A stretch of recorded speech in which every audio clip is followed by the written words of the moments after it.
Olá, tudo bem? Meu nome é Ricardo e hoje nós viemos conversar sobre o livro de Carlos Arthur Coni, O Ato e o Fato.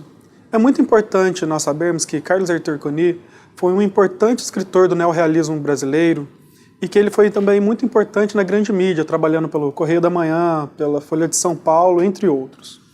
Em 1998, Carlos Arthur Coni ganhou um prêmio muito importante do governo francês, um prêmio literário, assim como em 2000 ele foi eleito para a Academia Brasileira de Letras. É importante nós sabermos também que O Ato e o Fato é um livro de 1964 que vai trazer uma série de crônicas que pensam esse contexto da ditadura militar. A partir dessas crônicas, Carlos Arthur Coni vai fazer uma importante reflexão sobre o contexto do país naquele momento, que o professor em sala de aula poderá associar ao contexto conturbado de hoje em dia no Brasil. É importante a gente entender que esse livro é para o ensino médio e que os alunos do ensino médio eles já tiveram contato com a crônica.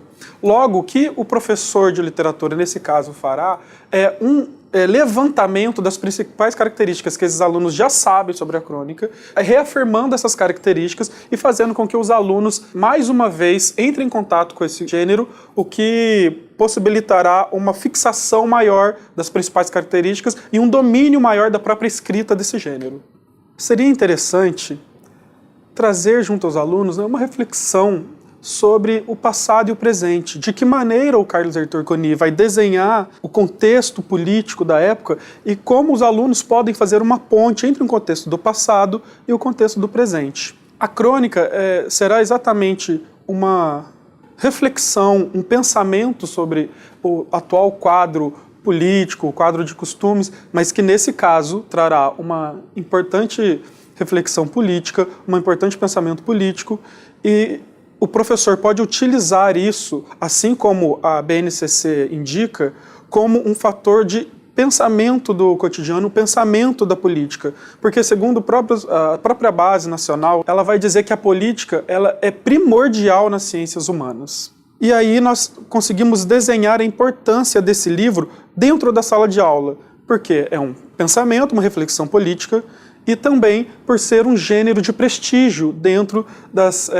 do discurso jornalístico. Para que o professor trabalhe esse livro, é importante primeiro ele ler o livro, ele ter controle das crônicas, das expressões que o autor vai usar, do contexto histórico. No primeiro momento, seria interessante ele fazer com que os alunos pesquisassem sobre 1º de abril de 1964 e todas as consequências, né, que esse golpe político veio a gerar dentro da sociedade brasileira.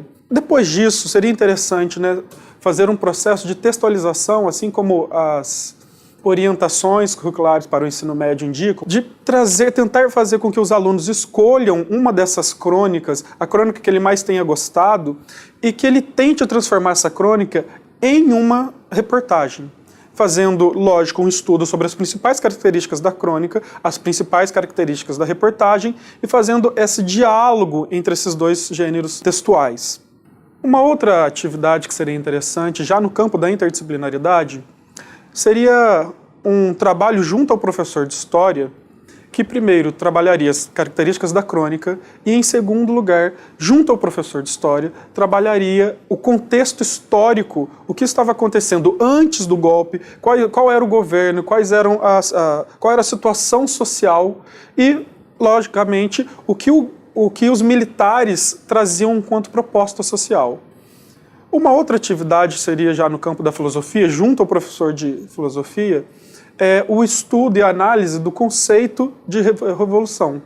Porque há uma crônica muito importante no livro, Responsabilidade e Medo, na qual o Carlos Arthur Coni vai discutir exatamente qual é o conceito de revolução. Porque no primeiro momento, o que os militares fazem é chamar essa passagem de governo de revolução.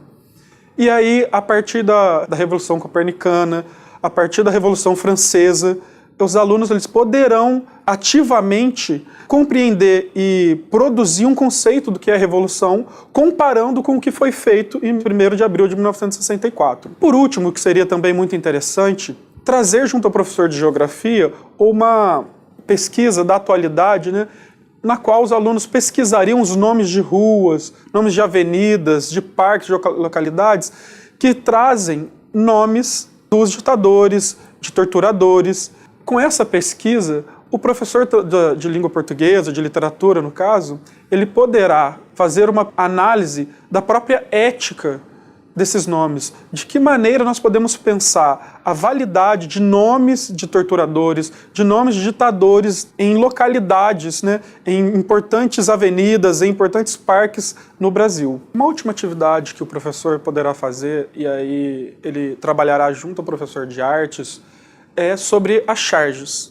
Porque as charges foram um importante veículo de manifestação política durante a ditadura militar.